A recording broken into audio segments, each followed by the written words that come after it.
નમસ્કાર મિત્રો, હું છું દીપાલી। ગ્રામીણ ભારત માટે ખૂબ જ મોટા સમાચાર છે।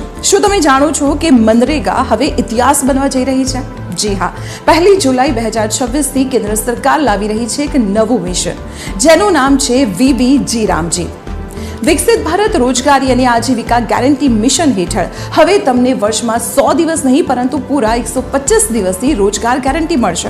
એટલે કે વધુ કામ વધુ કમાણી। આ માત્ર મજૂરી નથી પરંતુ ગામડાનો વિકાસ છે। આ યોજના હેઠળ પાકા રસ્તા, શાળાઓ, આંગણવાડી અને જળ સંરક્ષણ જેવા કામો થશે। અને હા, જો પેમેન્ટમાં મોડું થયું તો સરકાર વળતર આપશે। ડાયરેક્ટ બેનિફિટ ટ્રાન્સફર દ્વારા પૈસા સીધા તમારા ખાતામાં આવશે। આ માટે સરકારે 95,000 કરોડનું બજેટ ફાળવ્યું છે અને વિકસિત ગામનો સંકલ્પ લીધો છે। તો આ વિડીયો તમારા ગ્રામીણ મિત્રો સાથે જરૂર શેર કરો, જેથી તેમને આ નવી યોજનાની ખબર પડે। અને આવી જ મહત્વની અપડેટ્સ માટે જોતા રહો TV13 ગુજરાતીનું ડિજિટલ પ્લેટફોર્મ।